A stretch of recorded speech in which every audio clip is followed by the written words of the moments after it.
Le 1er décembre 1081, un cri résonne dans le palais royal de Paris. Berthe de Hollande vient de donner naissance à un garçon massif, le prince Louis. Personne ne se doute que cet enfant au corps déjà imposant deviendra le roi qui redonnera sa dignité à la couronne de France. Dès ses premières années, Louis vit un enfer domestique. En 1092, son père Philippe Ier répudie sa mère Berthe pour épouser Bertrade de Montfort, une femme que l'Église condamne violemment. Le pape Urbain II excommunie Philippe, mais le roi s'en moque. Louis, âgé de 11 ans, se retrouve écarté de la cour. Bertrade le déteste et fait tout pour l'éloigner. Elle craint qu'il ne menace l'avenir de ses propres enfants. Philippe Ier, ce roi indolent qui préfère ses plaisirs à ses devoirs, confie Louis à l'abbaye de Saint-Denis. Là-bas, le jeune prince rencontre Suger, un fils de paysan destiné à devenir moine. Les deux garçons, si différents par leur naissance, se lient d'une amitié profonde. Suger deviendra le conseiller le plus fidèle de Louis, celui qui écrira plus tard son histoire. Mais Philippe ne peut ignorer complètement son héritier. La même année où il répudie Berthe, le roi donne à Louis le comté de Vexin, Mantes et Pontoise. Ces territoires se trouvent en première ligne face aux Normands. C'est une mission dangereuse pour un garçon de 11 ans. Philippe lance son fils dans la guerre comme on jette un chien à l'eau pour voir s'il sait nager. Louis apprend vite, très vite. À 15 ans, il commande déjà l'armée royale contre Guillaume le Roux, roi d'Angleterre. Les soldats qui le voient pour la première fois restent bouche bée. Le prince mesure près de 6 pieds. Ses épaules sont larges comme celles d'un bœuf, ses bras peuvent briser des lances d'un simple mouvement. Suger, qui le connaît mieux que quiconque, le décrit comme un athlète incomparable. Le corps de Louis est une arme de guerre naturelle. En 1098, à Abbeville, Louis reçoit l'adoubement de chevalier des mains de Guy Ier de Ponthieu. La cérémonie marque le début de sa véritable carrière militaire. Louis a 17 ans et possède déjà une réputation de combattant féroce. Sur le champ de bataille, il se jette dans la mêlée avec une rage qui terrifie ses adversaires. Il frappe, il tue, il renverse tout sur son passage. Les soldats l'appellent déjà « Louis qui ne dort pas » parce qu'il semble toujours en mouvement, toujours prêt à combattre. Pendant ce temps, Philippe Ier s'enfonce dans la paresse. Son corps devient mou, son esprit s'émousse. En 1101, peut-être par honte ou par lucidité, il associe Louis au trône et lui confie le gouvernement effectif du royaume. Louis n'a que 20 ans, mais il gouverne déjà comme un vrai roi. Les premières campagnes de Louis révèlent un problème majeur. Le domaine royal, ce territoire que les Capétiens contrôlent directement, est devenu un nid de brigands. Des seigneurs rebelles ont construit des châteaux forts d'où ils lancent des raids, pillent les monastères, rançonnent les marchands, terrorisent les paysans. Certains n'hésitent pas à se livrer à des actes de torture et de barbarie qui révoltent même leurs contemporains. Mathieu de Beaumont contrôle Luzarches et refuse de rendre le château à son propriétaire légitime, Hugues de Clermont. Louis monte une expédition. L'armée royale arrive devant le château, dresse le camp, prépare le siège. Soudain, un orage éclate. La foudre déchire le ciel, la pluie transforme le camp en bourbier. Les tentes s'effondrent, les chevaux paniquent, les soldats courent dans tous les sens. Mathieu profite de la confusion pour sortir du château et supplier le pardon du roi. Louis, impressionné par son audace, accepte. Èble de Roussy, un autre baron orgueilleux, provoque Louis en ravageant les terres de l'Église. Louis rassemble son armée et dévaste les possessions d'Èble. Les autres barons de la région forment une coalition pour défendre Èble, mais Louis les écrase tous. Il brûle les récoltes, détruit les villages, force Èble à se soumettre. À Meung-sur-Loire, Léon de Meung transforme son château en repère de bandits. Ces hommes attaquent les voyageurs sur la route d'Orléans, violant les femmes, tuent les marchands pour leur voler leurs marchandises. Louis assiège le château. Léon tente une sortie désespérée et meurt dans les combats. Louis prend le château et l'incorpore au domaine royal. Ses premières victoires établissent la méthode de Louis. Il ne cherche pas à négocier avec les brigands. Il les attaque, les bat, confisque leurs terres. Chaque château conquis devient une forteresse royale, un point d'appui pour contrôler la région. Lentement, méthodiquement, Louis reprend le contrôle du bassin parisien. Quand Louis monte sur le trône en 1108, après la mort de Philippe Ier, Il est dans la force de l'âge. À 27 ans, son corps est une merveille. Sujay ne tarit pas d'éloges. Il parle d'un jeune prince de belle figure, de prestance élégante, d'agréable stature. Il le qualifie de gladiateur éminent, de combattant sans égal. Louis est vraiment grand de corps et d'esprit. Mais cette magnificence physique cache un problème héréditaire. Philippe Ier et Berthe de Hollande souffraient tous deux d'obésité. Louis a hérité de cette tendance. Son appétit est féroce. Après les batailles, il mange comme 4 hommes. La viande, le pain, le vin coulent à flot. Les guerriers médiévaux sont des chasseurs qui s'empiffrent, et Louis est le plus vorace de tous. Au début, son activité physique compense. Louis passe ses journées à cheval, à s'entraîner au combat, à chasser dans les forêts. Il dort peu. Son surnom l'éveillé vient de ses insomnies. La nuit, quand les autres dorment, Louis marche dans le palais, vérifie les gardes, étudie ses cartes, planifie ses campagnes. Son énergie semble inépuisable. Sur le champ de bataille, Louis est un spectacle terrifiant. Monté sur un destrier massif capable de supporter son poids, il charge l'ennemi avec une fureur qui glace le sang. Sa masse d'armes tourbillonne, fracasse les crânes, brise les os. Les soldats adverses voient arriver ce géant couronné et beaucoup fuient avant même le choc. En 1108, Louis se rend à Saint-Julien-du-Sault pour prendre les eaux minérales. Déjà, à 27 ans, il ressent les premières douleurs. Ses articulations protestent. Son dos le fait souffrir après de longues chevauchées. Mais il refuse de ralentir. Il y a trop à faire, trop d'ennemis à combattre. Le domaine royal est encore une passoire. Des seigneurs comme Thomas de Marle, Hugues du Puiset, Hugues de Crécy continuent leur brigandage. Ces hommes ne sont pas de simples voleurs. Ce sont des tyrans cruels qui exercent un pouvoir de vie et de mort sur leur terre. Thomas de Marle en particulier est décrit comme un monstre. Il torture, il tue, il viole. Même l'Église le craint. Louis décide de s'attaquer d'abord au Montlhéry-Rochefort. Cette famille contrôle des châteaux stratégiques entre Paris et Orléans. Leurs forteresses coupent les routes commerciales. Sans leur accord, on ne peut circuler librement. Guy le Rouge et son fils Hugues de Crécy sont les pires. Ils rançonnent tous les voyageurs, attaquent les convois de marchandises, menacent même les messagers royaux. Louis lance une offensive massive en 1108. Ses troupes encerclent les châteaux des Montlhéry. Les sièges durent des semaines. Les défenseurs résistent avec acharnement. Mais Louis ne lâche rien. Il fait construire des tours de siège, des catapultes, des machines de guerre. Ses ingénieurs militaires travaillent jour et nuit. Quand les murs s'effondrent enfin, Louis entre dans les châteaux en vainqueur. Il fait raser les fortifications, détruire les donjons. Certains prisonniers sont jetés dans ces cachots. D'autres acceptent de se soumettre et de prêter hommage. Le message est clair. Le roi ne tolère plus l'anarchie, mais les victoires ont un prix. Louis mène 3, 4, 5 campagnes par an. Il chevauche dans la boue, la neige, la chaleur écrasante de l'été. Son corps encaisse des chocs terribles. Les combats rapprochés sont brutaux. Les épées frappent son armure, les masses d'armes heurtent son bouclier. Même protégé, il subit des contusions, des blessures, des fractures. Et il mange toujours autant. Après chaque bataille, c'est la fête.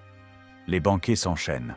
Louis engloutit des quartiers de sangliers, des oies rôties, des pâtés en croûte. Le vin coule à flot. C'est la culture de l'époque. Les guerriers célèbrent leur victoire en festoyant. Vers 1115, le corps de Louis commence à changer. Sa taille s'épaissit, son ventre gonfle, ses joues deviennent plus rondes. Les témoins commencent à remarquer. Suger, dans ses écrits, reste fidèle et évite les descriptions crues, mais d'autres chroniqueurs sont moins tendres. Ils utilisent des mots latins variés: corpulentus, crassus, grossus, pingis, deformi, pinguitudine ventris. Chaque terme décrit une gradation de l'obésité. Louis reçoit ces surnoms de son vivant. Le gros devient le plus courant. Certains l'appellent aussi le gras ou l'obèse. Ces noms ne sont pas nécessairement insultants à l'époque. Être gros signifie qu'on mange bien, qu'on est riche, qu'on a du pouvoir. Mais pour un guerrier, c'est un handicap mortel. En 1111, Louis doit affronter Hugues du Puiset, peut-être le plus redoutable de tous les barons brigands. Le château du Puiset se dresse en Beauce, sur une position stratégique.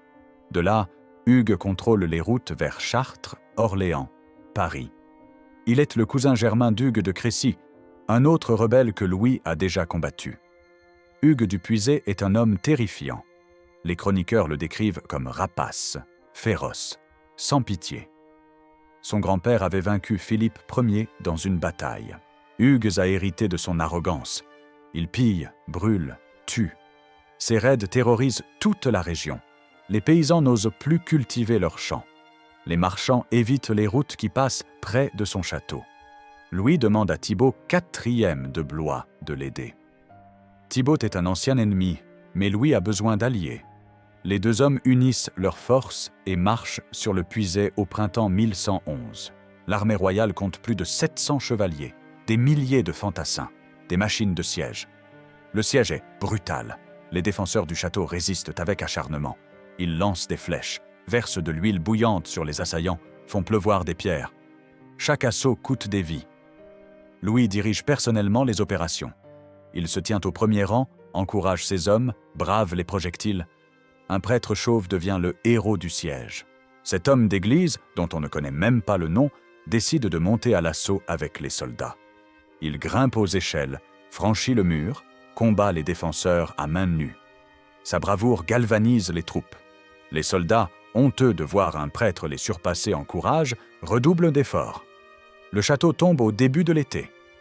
Louis fait prisonnier Hugues du Puiset et le jette en prison. Puis il ordonne la destruction du donjon. Les murs sont démolis pierre par pierre. Le château du Puiset n'est plus qu'un tas de ruines. Louis confisque les terres et les incorpore au domaine royal. Thibaut IV de Blois s'attend à une récompense. Il a fourni des troupes, pris des risques. Mais Louis ne lui donne rien. Furieux, Thibaut se tourne vers son oncle Henri Ier Beauclerc, roi d'Angleterre et duc de Normandie. Les deux hommes signent une alliance secrète. Ils planifient une double attaque contre Louis. Thibaut frappera de l'Est, Henri de Normandie. Louis apprend le complot. Ses espions sont partout. Il décide de frapper le premier. En été 1111, il fond sur Meaux avec son armée. Thibaut, pris par surprise, ne peut organiser sa défense. Mais Louis se retire sans prendre la ville. Pourquoi? Les historiens débattent encore. Peut-être a-t-il sous-estimé les défenses. Peut-être a-t-il voulu éviter un siège coûteux. Au lieu de Meaux, Louis attaque Lagny, une autre possession de Thibaut. La bataille fait rage. Les chevaliers s'affrontent dans un combat sanglant. Robert, comte de Flandre et cousin de Louis, meurt dans la mêlée. C'était l'un des vassaux les plus fidèles du roi. Sa mort est un coup dur. Pendant ces combats, Hugues du Puiset s'échappe. Louis l'avait libéré contre la cession de territoire, espérant que Hugues respecterait sa parole. Erreur fatale. Hugues rejoint immédiatement Thibaut et Henri Beauclerc.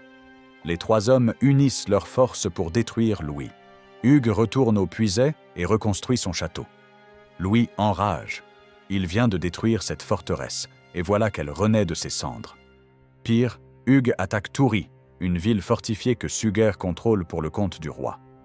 L'abbé de Saint-Denis se retrouve assiégé. Louis rassemble ses troupes et galope vers Toury.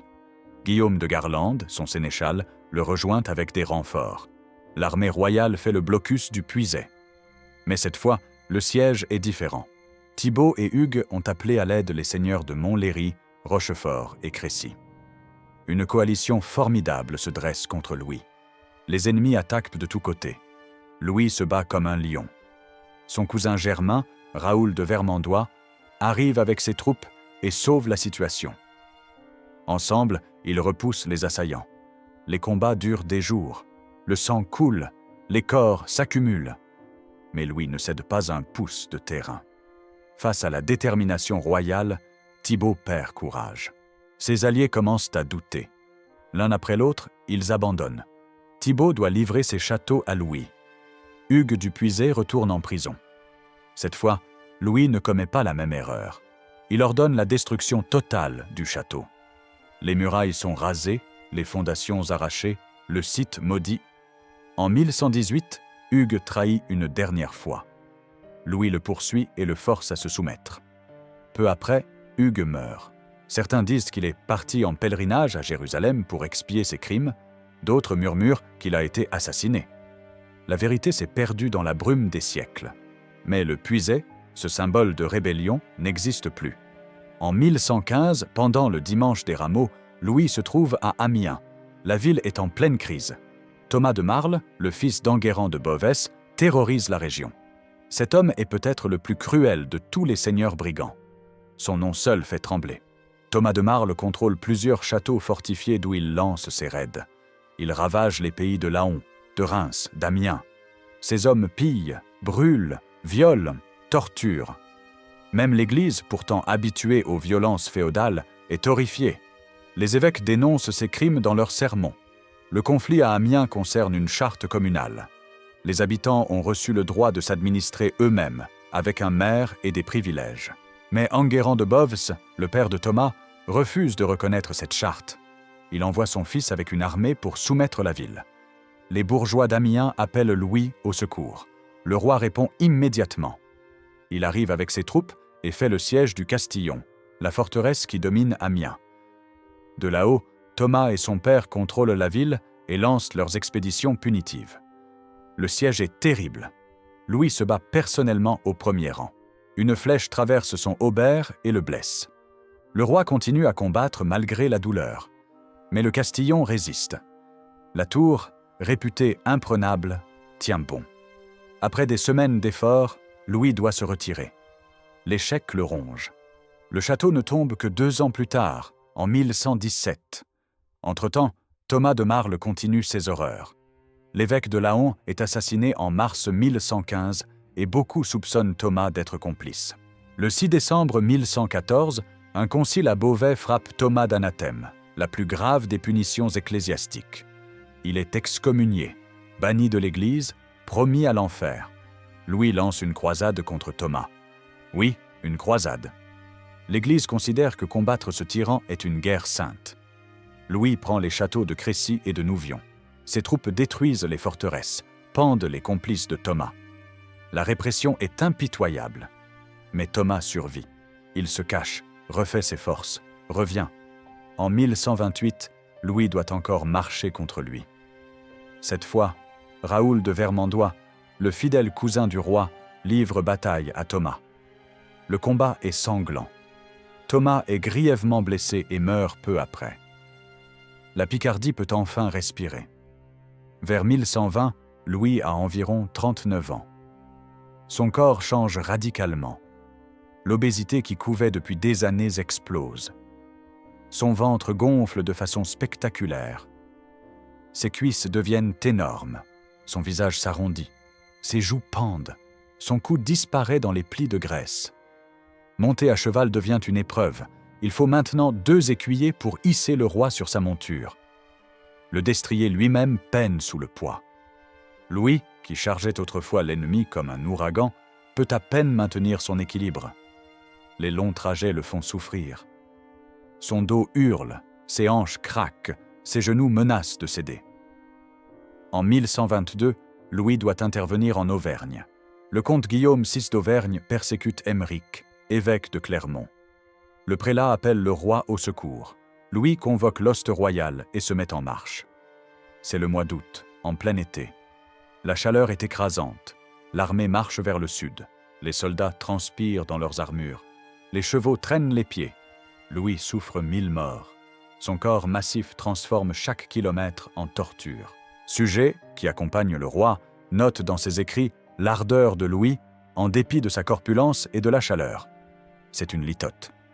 Louis est au bord de l'effondrement. Mais il tient bon. L'armée arrive à Pont-du-Château et fait le siège. Le château tombe. Louis force le comte d'Auvergne à capituler. Victoire, certes, mais à quel prix? Le roi rentre à Paris épuisé, malade, vieilli. En 1124 se produit un événement qui aurait pu détruire le royaume. Henri V, empereur du Saint-Empire romain germanique et gendre d'Henri Ier Beauclerc, décide d'envahir la France. Il veut aider son beau-père dans son conflit avec Louis pour le duché de Normandie. L'empereur rassemble une armée gigantesque et marche sur Reims. Louis comprend qu'il joue sa couronne. S'il laisse l'empereur prendre Reims et avancer vers Paris, c'est la fin. Pour la première fois dans l'histoire de France, le roi fait appel à l'Ouest, c'est-à-dire à tous ses vassaux. L'appel résonne dans tout le royaume. La réponse est stupéfiante. Raoul le Borgne, comte de Vermandois, arrive avec ses chevaliers. Hugues II de Bourgogne amène les Bourguignons. Guillaume IX d'Aquitaine, le duc troubadour, galope du sud avec ses hommes.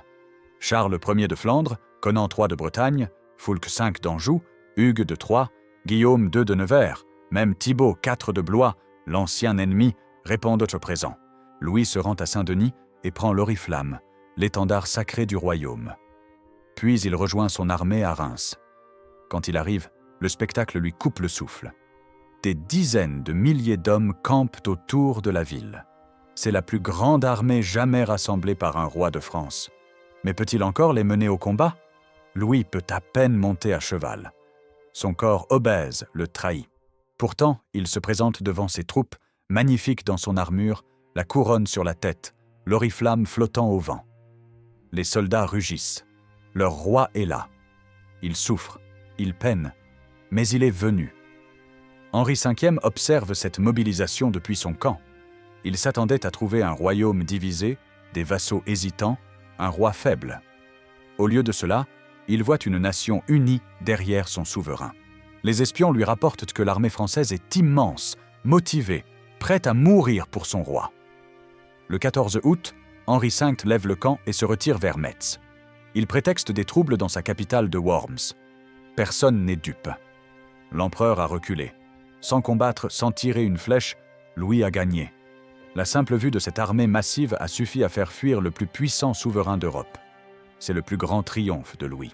Plus que toutes ces victoires militaires, cette levée d'ost de 1124 prouve que le roi de France compte.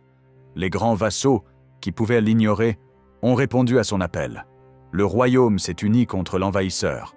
Louis a restauré le prestige de la couronne. Mais toutes les batailles ne sont pas des victoires. Le 20 août 1119, Louis subit la plus humiliante défaite de sa carrière. C'est la bataille de Brémule, et elle révèle les limites du roi obèse. Le conflit avec Henri Ier Beauclerc dure depuis des années. Le roi d'Angleterre est aussi duc de Normandie, ce qui lui donne une position stratégique sur le continent. Louis veut séparer la Normandie de l'Angleterre. Il soutient Guillaume Cliton, le fils de Robert Courteheuse. Ce dernier a été emprisonné par Henri, son propre frère, après la bataille de Tinchebray en 1106. En été 1119, Louis établit une base aux Andes de Lys grâce à la trahison d'Amaury, III de Montfort. De là, il lance des raids dans le Vexin normand. Son objectif, prendre le château de Noyon-sur-Andelle, où des traîtres dans la garnison doivent lui ouvrir les portes. Le 20 août au matin, Louis chevauche vers Noyon avec 400 chevaliers. Ses troupes sont occupées à piller les récoltes près d'Étrépagny. Le roi ne sait pas qu'Henri Ier, avec 500 chevaliers, marche également dans la région. Henri a assisté à la messe au château de Noyon. Quand il sort, ses guetteurs postés sur la colline de Verclive aperçoivent l'armée française. Henri décide immédiatement d'attaquer.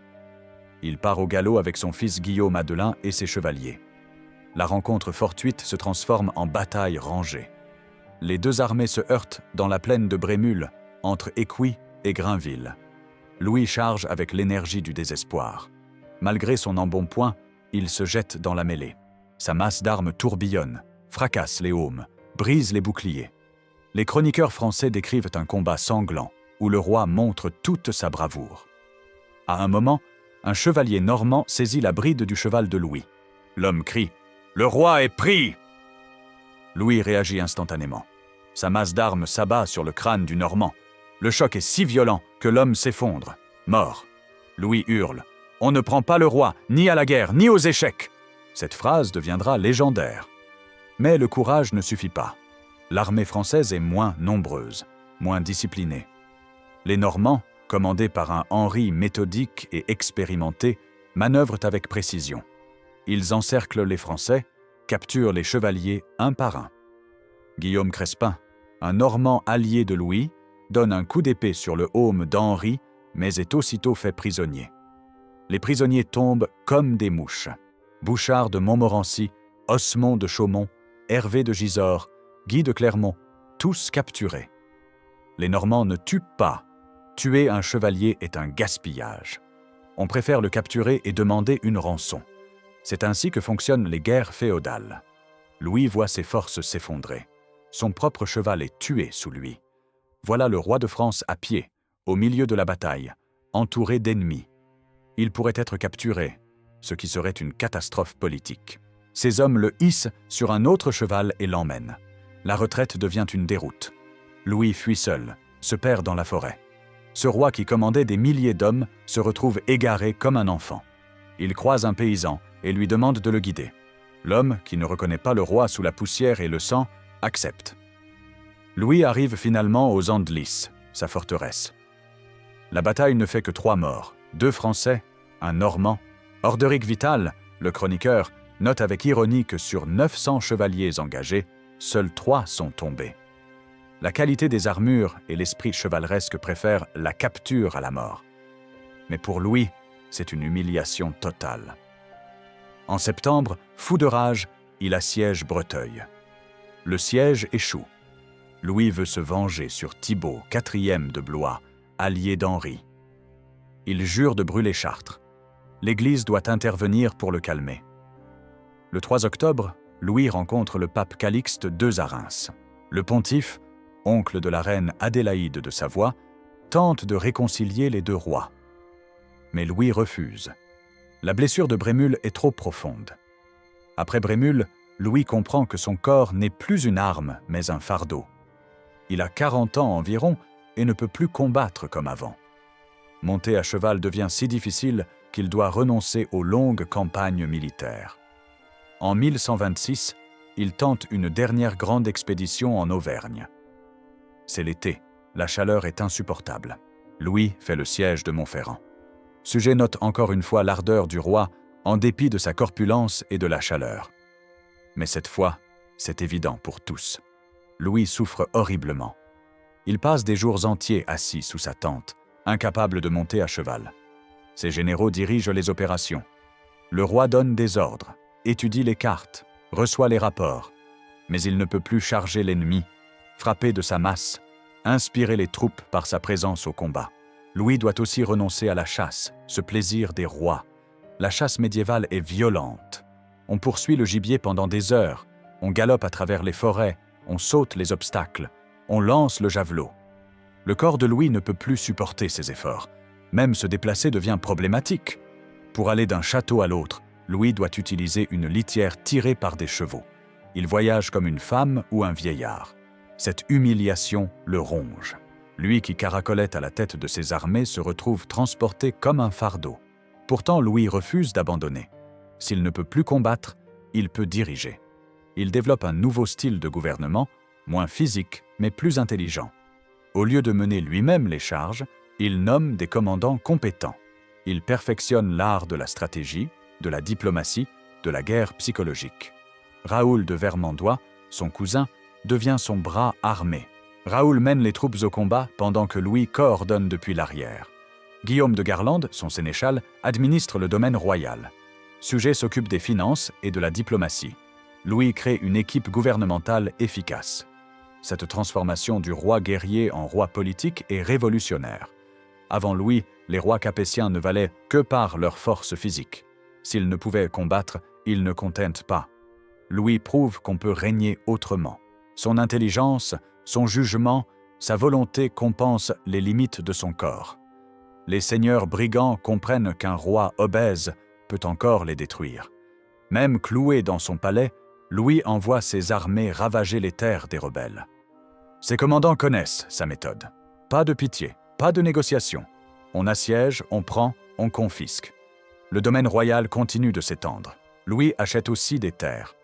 Puisqu'il ne peut plus les conquérir par la force, il utilise l'argent. Corbeil, Montlhéry, Mantes entrent dans le domaine royal par traité ou achat. C'est moins glorieux qu'une victoire militaire, mais tout aussi efficace. En 1129, Louis associe son fils aîné Philippe au trône. Le jeune prince est couronné co-roi. Louis veut assurer la succession, préparer son héritier. Mais le 13 octobre 1131, Philippe meurt dans un accident de cheval. Le chagrin tue presque Louis. Il a 70 ans. Son corps est en ruine. Et voilà que son fils préféré disparaît. Louis se ressaisit. Il associe son deuxième fils, Louis le Jeune, au trône. Le futur Louis VII n'a que 11 ans, mais il doit être prêt. En 1137, Louis le marie à Aliénor d'Aquitaine. Ce mariage est un coup de génie. Aliénor apporte en dot le plus vaste et le plus riche duché de France. D'un coup, le domaine royal gagne une immense extension vers le sud. Vers 1130, Louis VI atteint un point critique. Son obésité devient si sévère qu'il peut à peine bouger. Les chroniqueurs parlent de « deformis pangitudine ventris », une obésité qui déforme le ventre. Chaque pas le fait suffoquer. Le roi guerrier, celui qui chargeait l'ennemi comme un ouragan, ne peut plus monter à cheval. Pourtant, son règne ne s'arrête pas. Au contraire, Louis invente une nouvelle façon de régner.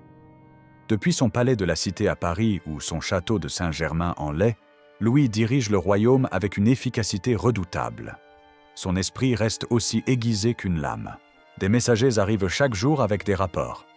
Louis étudie les cartes, analyse les situations, donne ses ordres. Son réseau d'informateurs couvre tout le royaume. Quand un seigneur se rebelle, le roi convoque un conseil de guerre, élabore une stratégie, puis envoie Raoul de Vermandois ou un autre général avec des instructions précises. Les armées royales deviennent le prolongement de sa volonté. Cette méthode révolutionne la guerre médiévale.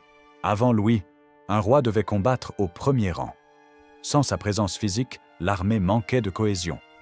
Louis brise cette règle en créant un système de commandement hiérarchique où ses généraux parlent en son nom.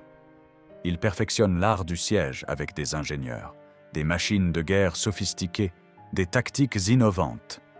Même absent du champ de bataille, il contrôle chaque détail des opérations. Les relations avec l'Église deviennent un pilier de son pouvoir. En 1131, Louis accueille le pape Innocent II qui fuit l'antipape Anaclète. Cette générosité renforce le lien entre la couronne et Rome. Louis se présente comme le défenseur de l'Église, et en retour, les évêques prêchent en sa faveur, les abbés prient pour ses victoires. Cette alliance lui apporte une légitimité morale immense. Louis soutient aussi les mouvements communaux. Dès 1110, il octroie aux villes des privilèges fiscaux et le droit d'élire un maire. Pourquoi? Parce que les communes affaiblissent les seigneurs locaux. Un bourgeois riche qui s'administre lui-même devient l'allié naturel du roi. Les communes paient des taxes à la couronne, fournissent des milices, ouvrent leurs portes aux armées royales. Louis pose ainsi les bases de l'État moderne avec une administration centralisée, des finances organisées, une justice rationnelle. Suger, son fidèle conseiller, gère tout cela avec génie. Entre 1097 et 1130, Louis mène des dizaines de campagnes. On peut compter une cinquantaine de victoires militaires contre les seigneurs brigands. Mathieu de Beaumont, Èble de Roussy, Léon de Meung, Hugues du Puiset 3 fois, Thomas de Marle 4 fois, et tant d'autres. Il combat aussi son propre frère Philippe, le comte Thibaut IV de Blois, le roi d'Angleterre Henri Ier Beauclerc, le comte d'Auvergne. Chaque château pris, chaque siège réussi, chaque bataille gagnée agrandit le domaine royal. En 1108, on ne pouvait sortir de Paris sans escorte. En 1137, le domaine couvre l'Île-de-France, le Gâtinais, le Berry. Les routes sont sûres, le commerce prospère. Comment Louis a-t-il gagné alors qu'il ne pouvait plus combattre? D'abord, sa réputation le précède. Pendant 20 ans, il a été le plus redoutable guerrier du royaume. Même cloué dans son palais, les seigneurs craignent ce colosse qui fracassait les crânes. Ensuite, il crée un système de commandement où ses généraux exécutent ses stratégies. La levée d'Ost de 1124 illustre son génie. Face à l'empereur Henri V qui envahit la France, Louis convoque tous ses vassaux. Ils répondent « présents ». Louis se présente devant l'immense armée, portant la couronne et l'oriflamme. L'empereur recule sans combattre. Louis a gagné par sa seule présence. Les seigneurs répondent à son appel parce que Louis est juste. Impitoyable avec les brigands, il respecte les droits de ses vassaux loyaux. Il comprend aussi l'importance de l'économie.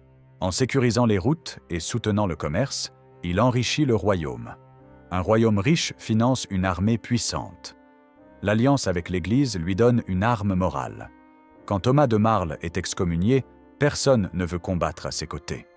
Suger et Adélaïde de Savoie, son épouse, maintiennent l'ordre pendant que Louis fait la guerre. Le 1er août 1137, Louis meurt au château de Béthisy-Saint-Pierre à 56 ans. Son corps est transporté à Saint-Denis. Suger préside les funérailles. Louis VII, son fils, prend le pouvoir. La succession se passe sans violence, preuve ultime du succès de Louis VI. Quel est son héritage? Louis a sauvé la monarchie capétienne. Il a agrandi le domaine royal, détruit les seigneurs brigands, créé une administration efficace, établi une alliance durable avec l'Église. Il a prouvé qu'un roi peut régner, même diminué physiquement. Son intelligence et sa volonté ont compensé les limites de son corps. Le guerrier est devenu stratège, le combattant est devenu administrateur. Cette transformation ouvre la voie à une nouvelle forme de royauté. En 1108, la France n'existait pas vraiment. Les grands vassaux ignoraient le roi. En 1137, la couronne de France compte. Louis a posé les fondations sur lesquelles ses successeurs construiront l'État français moderne. L'ironie est que ce roi est connu comme « le Gros », un surnom qui devrait être humiliant, mais qui est devenu un titre de gloire. Louis a prouvé qu'un roi obèse peut accomplir de grandes choses. Son obésité montre qu'il a tout donné, qu'il a usé son corps au service du royaume. Les 50 batailles de Louis ne sont pas que des victoires militaires. Chacune représente une étape dans la construction de l'État français. Chaque château rasé élimine un centre de pouvoir alternatif. Les méthodes de Louis influencent ses successeurs. La levée d'Hoste de 1124 établit un précédent. Le royaume peut s'unir face au danger. Louis n'était pas un héros parfait. Il était violent, gourmand, parfois cruel. Ses guerres ont causé d'immenses souffrances. Mais il a transformé un royaume en ruine en une puissance respectée. Son obésité, ce handicap terrible, l'a forcé à devenir plus intelligent, plus stratégique. Voilà l'histoire de Louis le Gros, un homme qui a prouvé que la volonté et l'intelligence peuvent surmonter les limites du corps, un roi qui a changé la France pour toujours.